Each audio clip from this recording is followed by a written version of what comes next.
할렐루야. 네. 제가 기도하고요, 함께 찬양하며 예배드리도록 하겠습니다. 기도합니다. 하나님 감사합니다. 오늘도 정말 아침부터 이 시간까지 우리를 보호하여 주셨다가 복의 자리로 이 자리에 우리를 불러 모아 주시고 예배드리게 하심에 진심으로 감사함을 드립니다. 하나님, 이 시간을 통하여서 하나님의 그 이름을 높여 찬양드리는 데 부족함이 없도록 도와주시고, 또한 이 시간에 각자에게 우리들에게 말씀하신 하나님의 음성을 분명하게 들을 수 있는 복되고 귀한 자리가 되어질 수 있도록 주님께서 인도하여 주시옵소서.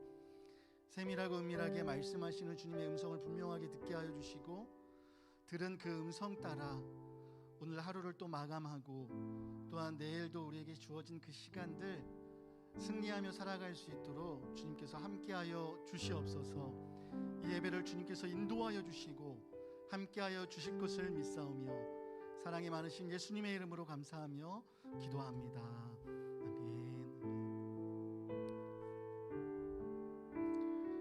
우리 함께 고백하겠습니다. 주의 음성을 내가 들으니, 주의 음성을 내가 들으니 사랑한단 말일세. 믿는 마음으로 주께 가오리. 나를 영접하소서. 내가 매일 십자가 앞에, 내가 매일 십자가 앞에 더 가까이 가오니. 굳세 주의 흘린 보배 피로써 나를 정케 하소서. 주여 넓으신 은혜 베푸사, 주여 넓으신 은혜 베푸사 나를 받아주시. 나의 품은 뜻 주의 뜻같이, 나의 품은 뜻 주의 뜻같이 되게 하여 주소서. 내가 매일 십자가, 내가 매일 십자가 앞에 더 가까이 가오니. 굳세 주의 흘린 보배 피로써 나를 정케 하소. 주의 보좌로 나아갈 때에, 주의 보좌로 나아갈 때에 어찌하리 기쁠까. 주의 얼굴을 항상 배우니, 주의 얼굴을 항상 배우니 더욱 친근합니다. 아멘. 내가 매일 십자가 앞에, 내가 매일 십자가 앞에 더 가까이 가오니. 굳세 주의 흘린 보배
이 시간에 박수 치면서 함께 찬양하겠습니다.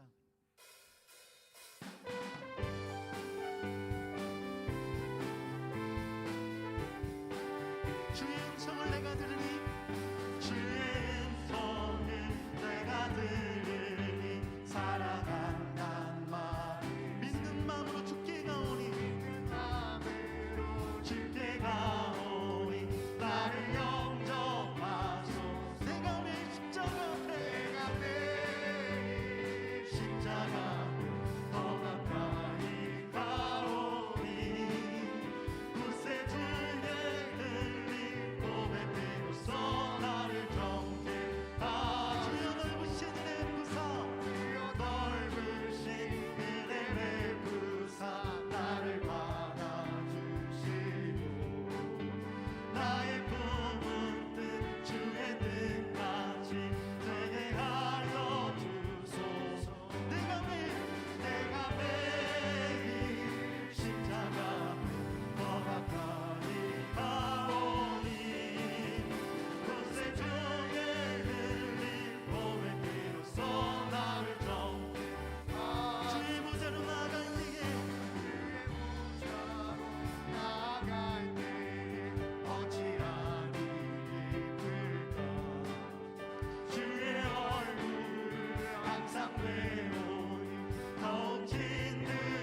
예배를 위해서 우리 이영애 권사님께서 기도해 주시겠습니다.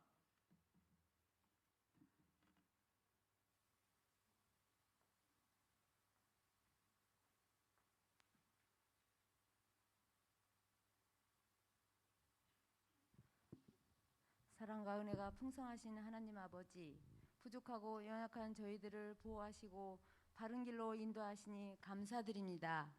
하나님의 자녀인 저희들 세상에 섞여 살면서도 주님을 예배할 수 있는 귀한 시간을 구별하게 하시니 또한 감사와 찬양을 드립니다. 이 시간 주님의 몸된 교회에서 가정에서 영상으로 드려지는 예배를 기쁘게 받으시길 원합니다. 하나님 아버지, 하나님께서 지으신 이 아름다운 세상이 사람들의 욕심과 죄악으로 인하여 무너져 가고 있습니다. 우리의 죄를 용서하여 주시옵소서. 오직 주님만이 이 환난을 막아 주실 줄 믿습니다. 코로나 바이러스를 속히 종식되게 하옵소서. 현재 우리나라는 국내적으로 많은 혼란과 어려움을 겪고 있습니다. 이 나라를 이끄는 위정자들에게 하늘의 지혜와 명철을 주셔서 나라와 국민을 잘 섬기며 현재 난국을 잘 돌파할 수 있도록 은총을 베풀어 주시옵소서. 하나님 아버지, 올해 우리 에덴 교회는 선포하는 말씀이 이루어지는 교회와 가정이 되기를 소망합니다. 너의 말이 내 귀에 들린 대로 내가 너에게 행하리니 하신 주님의 말씀을 믿고 저희 모든 성도들이 하나님의 말씀을 선포하며 간구하며 기도합니다. 승리하게 하옵소서. 오늘부터 사순절이 시작되었는데 경건하게 절제하며 주님의 십자가를 바라보며 다시 한번 거룩함을 회복하게 하옵소서. 육신의 질고로 고통받고 있는 성도들을 주님의 능력으로 깨끗이 치료하여 주시옵소서. 힘든 상황 속에서도 선교 사역을 감당하시는 선교사님들에게 아름답고 풍성한 열매 맺게 하시고 주님의 은혜가 늘 함께 하시길 원합니다. 이 시간 말씀을 전하시는 전도사님께 성령과 지혜를 충만케 하셔서 회복시키는 은혜라는 제목으로 하나님 말씀이 예배 드리는 모든 성도들에게 깊이 새겨지게 하시고 큰 은혜 받는 시간 되게 하옵소서. 언제나 우리의 삶을 인도하시는 예수님 이름으로 기도합니다. 아멘.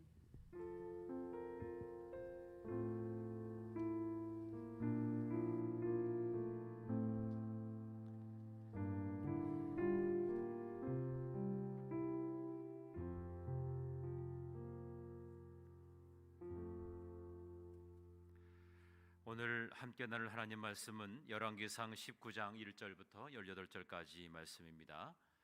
우리 함께 교독해서 함께 읽겠습니다. 열왕기상 19장 1절부터 18절까지 말씀입니다. 아합이 엘리야가 행한 모든 일과 그가 어떻게 모든 선지자를 칼로 죽였는지를 이세벨에게 말하니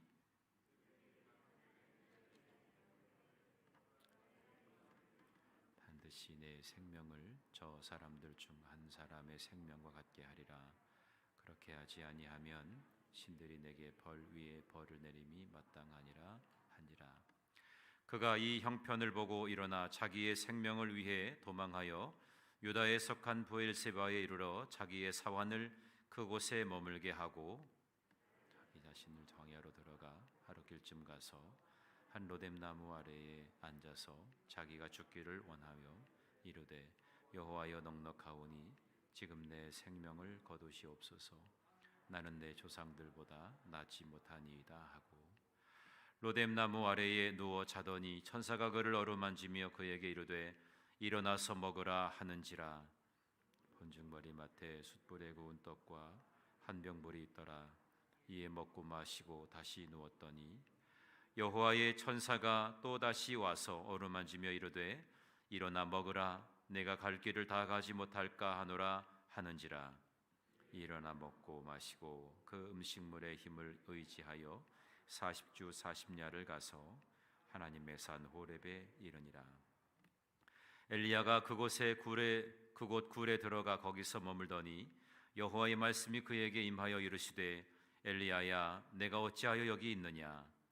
그가 대답하되 내가 만군의 하나님 여호와께 열심히 유별하오니 이는 이스라엘 자손이 주의 언약을 버리고 주의 제단을 헐며 칼로 주의 선지자들을 죽였음이며 오직 나만 남았거늘 그들이 내 생명을 찾아 빼앗으려 하나이다. 여호와께서 이르시되 너는 나가서 여호와 앞에서 산에 서라 하시더니 여호와께서 지나가시는데 여호와 앞에 크고 강한 바람이 산을 가르고 바위를 부수나 바람 가운데에 여호와께서 계시지 아니하며 바람 후에 지진이 있으나 지진 가운데에도 여호와께서 계시지 아니하며 또 지진 후에 불이 있으나 불 가운데에 하느니 더는 불에 헤매면서 엘리야가 듣고 겉옷으로 얼굴을 가리고 나가 굴 어귀에 섬에 소리가 그에게 임하여 이르시되 엘리야야 내가 어찌하여 여기 있느냐. 그가 대답하되 내가 만군의 하나님 여호와께 열심히 유별하오니 이는 이스라엘 자손이 주의 언약을 버리고 주의 제단을 헐며 칼로 주의 선지자들을 죽였음이오며 오직 나만 남았거늘 그들이 내 생명을 찾아 빼앗으려 하나이다. 여호와께서 그에게 이르시되 너는 내 길을 돌이켜 광야를 통하여 다메섹에 가서 이르거든 하사엘에게 기름을 부어 아람의 왕이 되게 하고 아들 예후에게 기름을 부어 이스라엘의 왕이 되게 하고 또 에벨므할라 사밧의 아들 엘리사에게 기름을 부어 너를 대신하여 선지자가 되게 하라. 하사엘의 칼을 피하는 자를 예후가 죽일 것이요 예후의 칼을 피하는 자를 엘리사가 죽으리라. 그러나 내가 이스라엘 가운데에 7,000명을 남기리니 다 바알에게 무릎을 꿇지 아니하고 다 바알에게 입맞추지 아니한 자니라. 아멘. 오늘 이 본문의 말씀을 중심으로 회복시키는 은혜라고 하는 말씀의 제목으로 우리 김성욱 전사님 나오셔서 귀한 말씀 전해주시겠습니다. 전사님 나올 때 우리 할렐루야로 맞이해 주시기 바랍니다.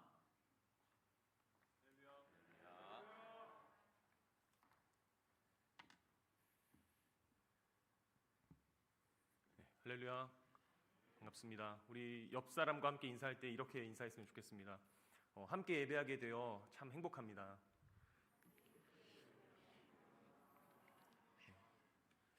확진자가 조금 줄어들었다가 다시 요즘에 늘고 있는데요. 저희 예배가 계속해서 지켜질 수 있도록 기도해 주시면 좋을 것 같습니다. 오늘부터 사순절이 시작되었습니다. 오늘을 특별히 제의 수요일이라고 하고요. 오늘부터 해서 부활절 전까지의 기간을 사순절이라고 저희는 부르고 있습니다. 그래서 이 기간 동안 저희는 예수님의 공생애, 특히 예수님의 고난과 또 십자가 그리고 또 부활을 저희가 기억하면서 지내는 기간입니다. 그래서 많은 교회에서 이 기간 동안 많은 활동들을 하는데 그래서 그 활동을 통해서 저희의 삶 속에서 십자가의 의미가 되살아나기도 하고 또 우리의 신앙적인 회복이 일어나기도 합니다. 그런데 조금 우려되는 점은 가끔은 너무나 저희가 십자가의 고난만을 기억하면서 너무 슬퍼하는 경향이 있는 것 같습니다. 예수님이 십자가에서 고난받으시고 또 우리를 위해서 죽으신 것은 너무나 감사한 일이고 또한 슬픈 일이지만 또한 한편으로 그 십자가의 죽음으로 인해서 저희가 주님과 함께 부활할 날이 올 거라는 것을 저희가 항상 기억하기를 소망합니다. 그래서 저희가 이 사순절 기간에 예수님의 십자가를 기억하되 저희가 장례식에 임하는 것처럼 침울해 있는 것이 아니라 장차 주님과 함께 부활할 그날을 기대하며 살아가는 우리 사순절 되기를 간절히 소망합니다. 우리가 믿는 기독교는 아무런 증거 없이 맹목적으로 믿는 그러한 미신은 아닙니다. 합리적이고 역사적인 종교가 바로 우리가 믿는 기독교입니다.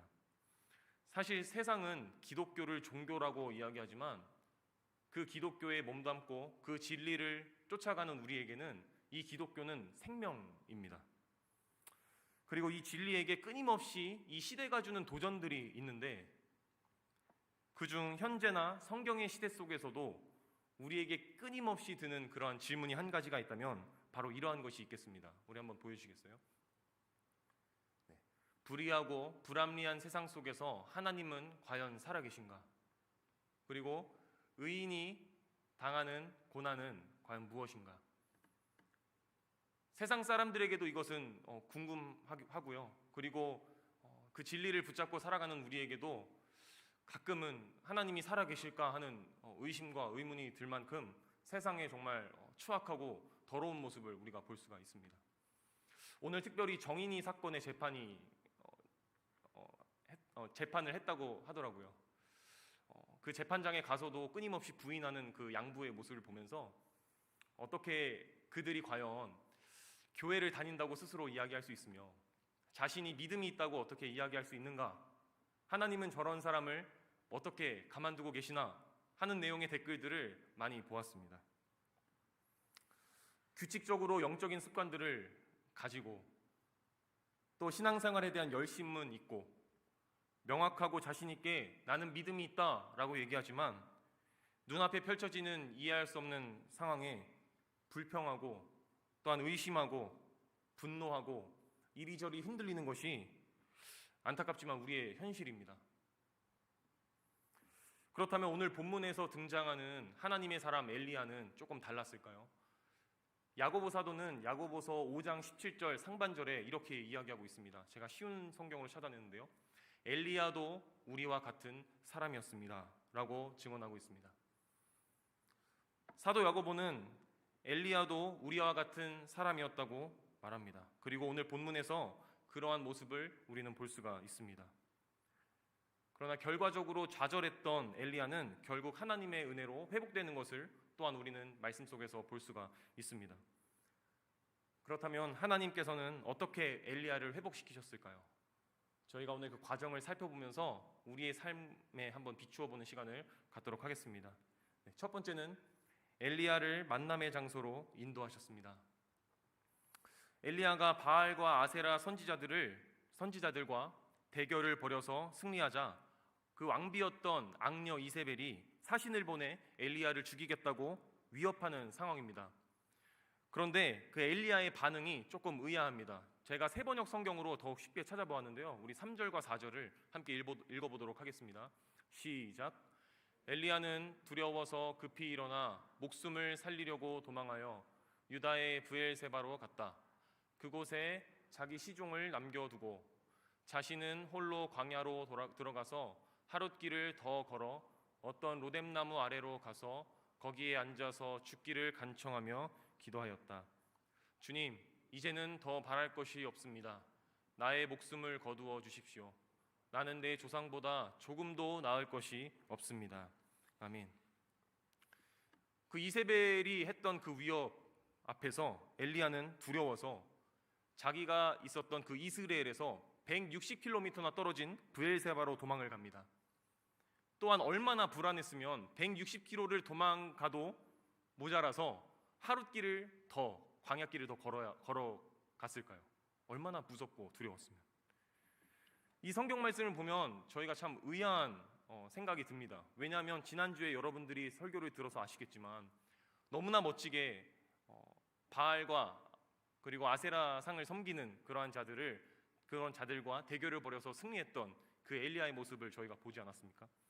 그런데 지금 도망가고 또 두려워하는 모습을 지금 말씀 속에서 볼 수가 있는 것입니다. 언제 큰 일을 했냐는 듯이 두렵고 떨리고 불안한 마음에 160km를 도망갔습니다.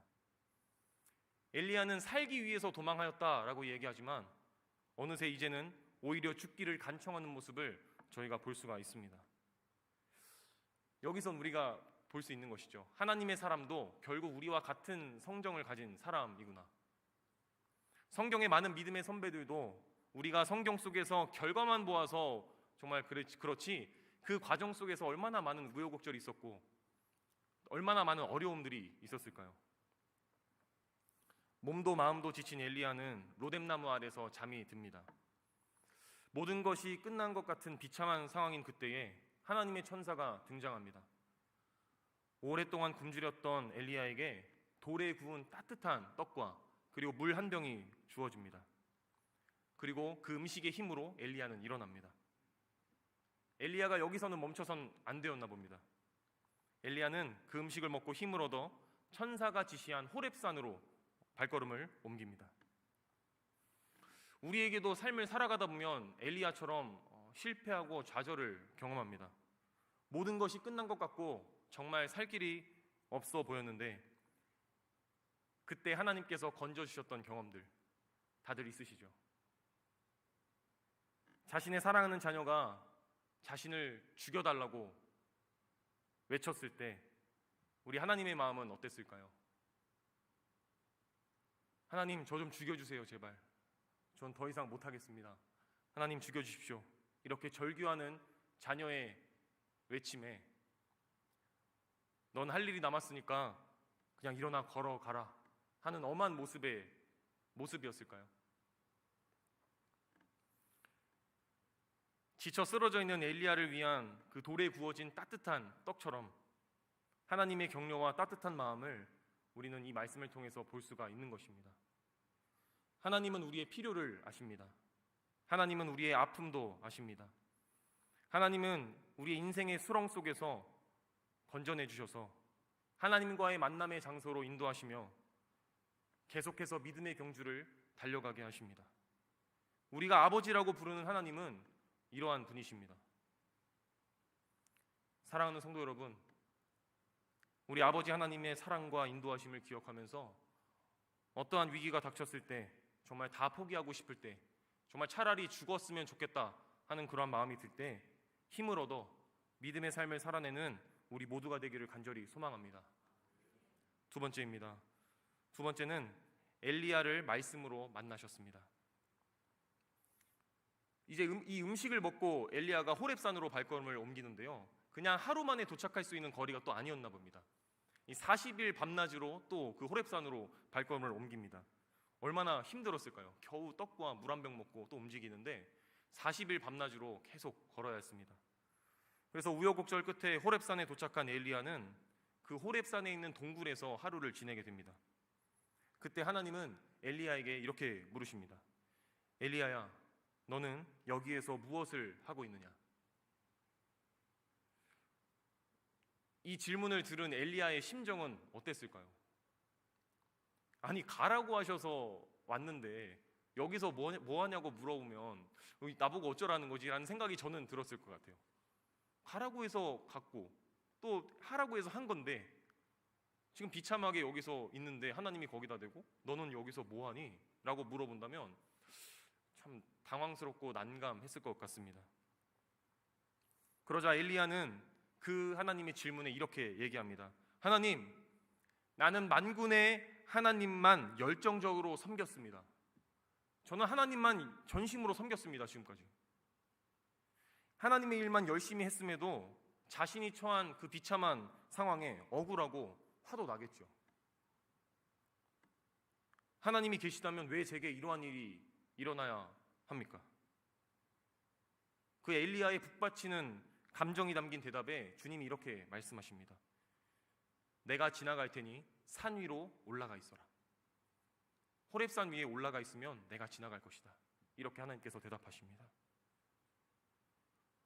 이러한 억울한 마음이 들어도 엘리야는 또 하나님이 시킨다고 합니다. 그래서 호렙산으로 또 올라가지요. 근데 산 위로 갔는데 산을 쪼개고 바위를 부수는 바람이 붑니다. 그리고 또 그 산에 지진이 납니다. 거기에 모자라서 또한 큰 불도 납니다. 엄청난 위기 속에서 분명히 계시겠다고 하셨던 하나님은 그곳에 계시지 않았다라고 나와 있습니다. 정말 다 끝날 것 같은 그러한 위기가 끝나고 부드럽고 조용한 소리가 엘리야에게 들리기 시작합니다. 엘리야가 그 소리를 듣고 동굴 어귀에 서자 하나님이 다시 한번 똑같이 물어보십니다. 엘리야야, 너는 여기에서 무엇을 하고 있느냐?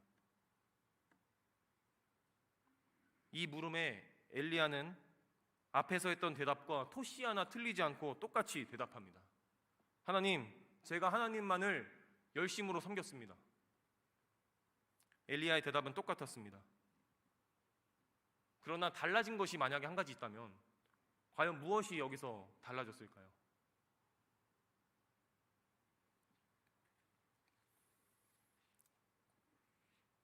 토시 하나 틀리지 않는 같은 대답이었지만 엘리야가 그 대답을 할 때 품은 마음은 확실히 달랐습니다. 바람이 불어 산과 바위가 쪼개지는 것처럼 엘리야의 마음이 쪼개지고, 지진이 나는 것처럼 불안함에 마음이 흔들리고, 억울함에 불같은 분노가 엘리야의 마음에 일었지만, 그러한 것들이 다 지나가고 주님이 들려주신 세미한 음성이 들려오기 시작합니다. 엘리야 속에서 끊임없이 나오는 그 마음의 소리가 그치자 주님이 들려주신 그 부드럽고 조용한 음성이 엘리야에게 들리기 시작합니다. 그 음성을 들은 엘리야는 외투로 자신의 얼굴을 가리고 동굴 어귀에 섭니다. 자신의 수많은 마음의 소리를 뒤로하고 주님의 세미한 음성을 듣고자 귀를 기울입니다. 이제야 비로소 엘리야는 주님의 음성을 선명하게 듣기 시작합니다. 엘리야야, 너는 여기서 무엇을 하고 있느냐?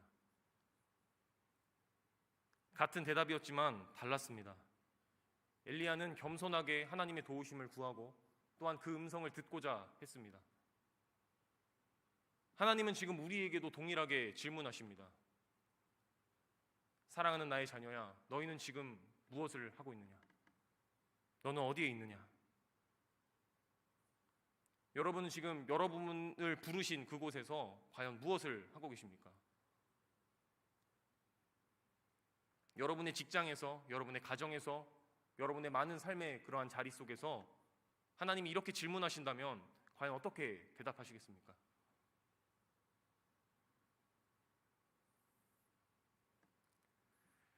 우리도 믿음의 길을 걸어갈 때에 가끔은 하나님의 인도하심에 불만을 품을 때가 있습니다. 눈앞에 펼쳐지는 불의한 상황에 분노가 치밀어 올 때도 있습니다. 그리고 또 어려운 때를 지나갈 때에는 지칠 때도 있습니다. 또 하나님 일이라고 우리가 열심히 하지만 하나님과 사람들에게 나의 공로를 인정받고자 하는, 내가 드러나고자 하는 마음도 들 때도 있습니다. 불의한 일을 당할 때 억울하기도 합니다.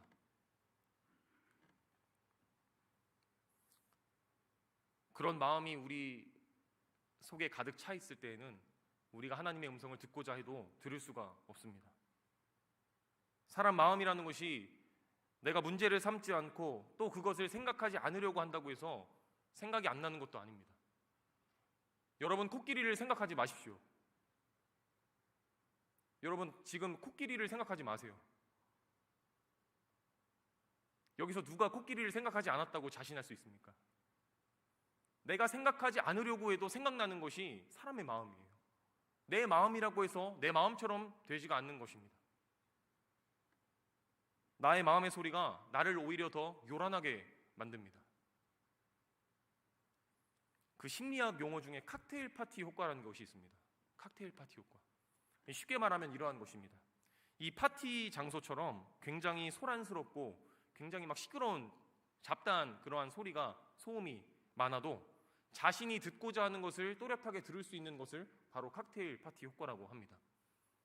여러분들 카페에서 혹은 식당에서 자신의 지인들과 함께 식사를 하실 때 주변이 아무리 소란스러워도 내가 듣고자 했던 그 사람의 말은 잘 들리지 않아도 그 의미를 뚜렷하게 우리가 기억하고 또 알아듣습니다. 이것을 칵테일 파티 효과라고 하는데요. 이처럼 우리도 잊으려 해도 잊을 수 없고 없애버리고 싶어도 없어지지 않고 계속 떠오르는 나의 육신의 생각 때문에 혼란스러워하는 것이 아니라 오히려 자신의 마음을 겸손하게 가라앉히고 정말로 우리가 귀를 기울여야 할 그 하나님의 음성에 우리가 집중할 때에 우리는 비로소 하나님의 음성을 또렷하게 들을 수가 있는 것입니다.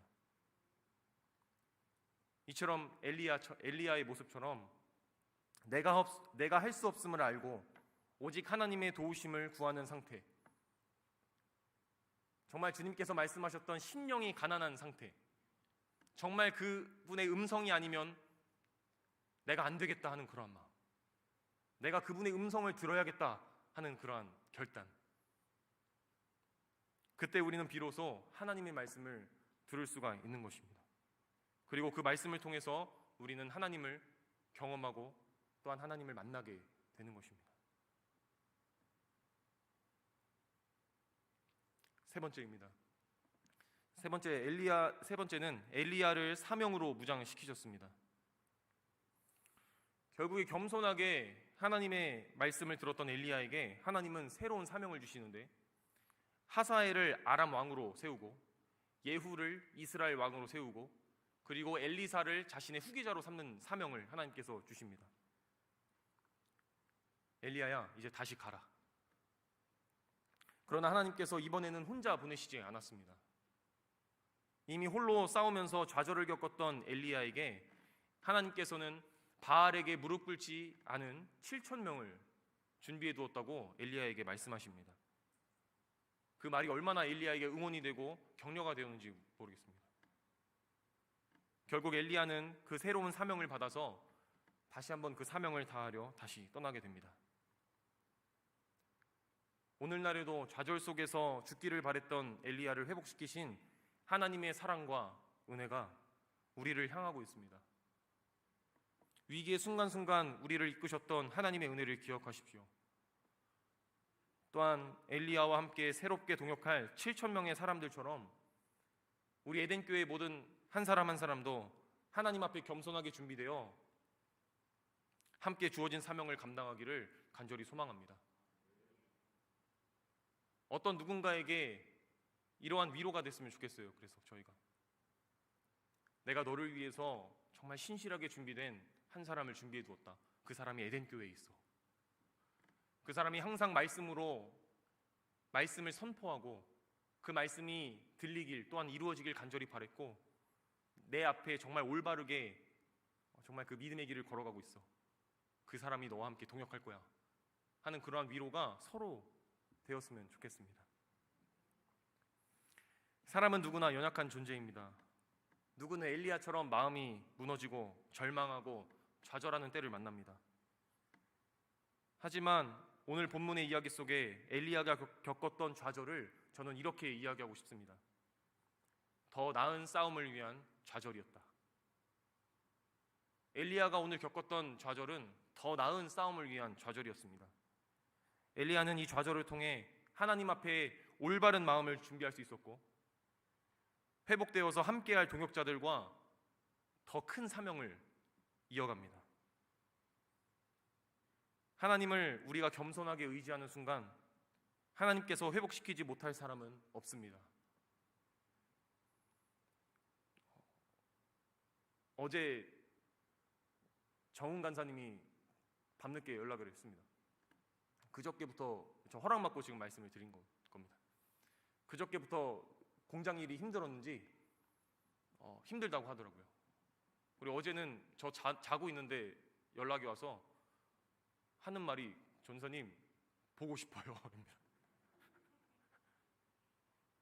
어디 있죠? 허락 맡았으니까요. 오늘 새벽 예배 끝나고 그래서 또 물어봤습니다. 무슨 일이 있냐? 많이 힘드냐? 근데 저는 뜻밖의 좀 말을 들었어요. 그냥 공장 일이 힘들다고 이야기할 줄 알았는데 이렇게 이야기하는 겁니다. 전사님, 하나님 말씀대로 사라지지 않아서 너무 힘들어요. 이런 말을 하는 거예요. 전사님, 하나님 말씀대로 사라지지 않는 나의 모습에 너무 화가 납니다. 이게 바른 상태 아닐까요? 하나님 말씀대로 사라지지 않아서 내는 화와 세상의 불의함과 또 내가 형통하지 못해서 내는 그 분노와 어떻게 질이 같을 수가 있을까요? 혹시 지금 위기 속에서 좌절하고 계십니까? 처해 있는 삶에 대한 분노와 억울함, 불만이 있으십니까? 사랑하는 성도 여러분, 매 순간 회복의 은혜를 베풀며 다가오는 그 하나님의 은혜를 기억하십시오. 하나님께서 우리를 일으키시며 반드시 회복시킬 것입니다. 특별히 여러분 여유가 되신다면 하나님 말씀대로 사라지지 않아 괴로워하는 정은 간사님을 위해서 중보해 주셨으면 감사하겠습니다. 기도하겠습니다. 하나님, 감사합니다. 우리가 삶을 살아가며 너무나 많은 위기와 너무나 많은 어려움을 당합니다. 하지만 그 위기와 어려움 속에서 세상 사람들과 동일하게 나의 속에서 나오는 그러한 육신의 생각과 육신의 그 정욕대로 따라가는 것이 아니라 겸손하게 하나님의 도우심을 구하는 우리 모두가 되게 하여 주시옵소서. 하나님, 우리가 겸손하게 주님을 의지할 때에 하나님의 그 회복시키시는 그 은혜가 우리에게 임할 줄 믿습니다. 언제나 이 은혜를 기억하며 위기의 때를 살아가고 있는 우리 삶을 끝까지 주님 보시기에 올바르게 살아가는 우리 모두가 되게 하여 주시옵소서. 주님 감사합니다. 예수님 이름으로 기도합니다. 아멘.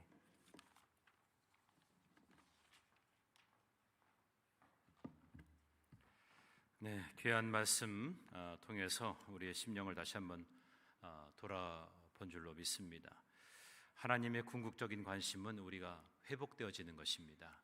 아무리 큰 사명을 맡은 자라도 또 사명을 감당할 때에는 여러 가지 탈진의 요소도 있고 힘든 여정도 있습니다만 하나님은 언제나 우리를 초대하시고 우리를 쉼의 자리로 인도하신다는 것을 우리가 다시 한번 기억했으면 좋겠어요. 누구나 다 사명이 있죠.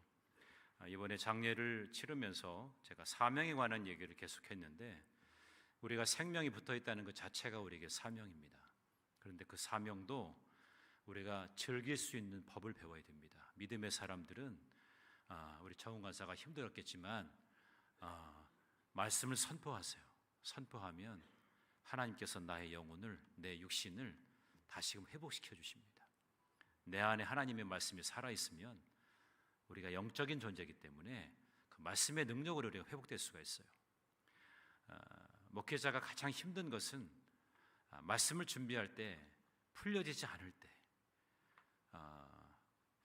여러분들은 잘 모르시겠지만 토요일 밤 늦게까지도 이 문제가 풀려지지 않을 때는 정말 쥐구멍이라 들어가고 싶어요. 그럴 때는 다른 방법이 없어요. 기도하면서 말씀을 부지런히 그 본문을 선포하는 겁니다. 그때 비로소 하나님이 저에게 문제를 풀어주세요. 우리가 육신과 우리의 영혼이 고단하고 곤고한 것은 마땅하고 당연한 거예요. 우리가 주님의 은혜를 날마다 경험한다고 하지만 우리가 그렇지 못할 때가 참 많잖아요. 그럴 때마다 하나님이 우리에게 주신 그 말씀을 부여잡고 우리가 선포할 수 있다는 것 우리만의 특권입니다. 왜 우리가 3개월 동안에 걸쳐서 우리가 이 선포를 하느냐? 여러분, 단지 이것은 그냥 하나의 캠페인이 아니라 여러분 영혼을 살리기 위한 것입니다. 또 이 나라, 이 민족을 살리기 위한 우리의 간절한 부르짖음이고 외침입니다. 여러분, 그런 마음을 가지시고 함께 이 선포 사역을 하시고, 제가 말씀을 드렸죠. 이 선포는 우리의 입술에 새로운 변화를 주기 위한 수련의 시간이다. 우리 입술을 교정하는 거예요. 세상적인 언어를 버리고 이제 하나님 말씀을 취해서 그 말씀을 선포하는 그런 우리의 습관이 배어나는 시간을 갖자는 것입니다. 그런 수련이 필요해요. 그래서 여러분들이 이런 것을 좀 더 관심을 두고 함께 했으면 좋겠고요.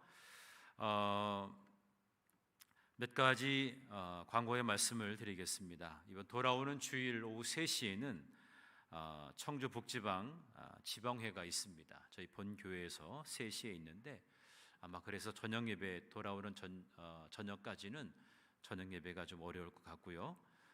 그래서 지방 회원들은 한 분도 빠짐없이 참여해 주시기를 바랍니다.